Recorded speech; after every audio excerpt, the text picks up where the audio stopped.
মৌত কারো কাছে মিস কল দিয়ে আসে না। দুনিয়ার কোনো ব্যক্তিত্ব নাই, একজন ব্যক্তিত্ব ছিলেন, মৃত্যু যার কাছে পয়লা আসতে হয়েছে।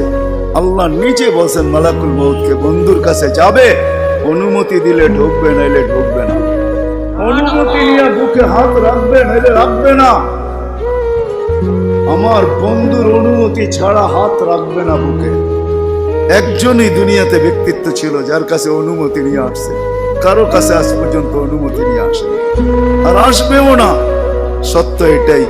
এই জন্য আসেন, ওই জান্নাত, এটাই আমাদের ছোট জীবনটার উদ্দেশ্য।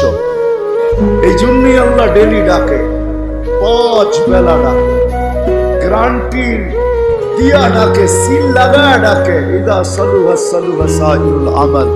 5 ওয়াক্ত নামাজ যদি এই উম্মত কমপ্লিট করে দেখাইতে পারে, তো আল্লাহ আমাদের নবীজির সাথে ওয়াদা করছেন, আমিও আপনার উম্মতের জীবনকে কমপ্লিট করে দেখাই।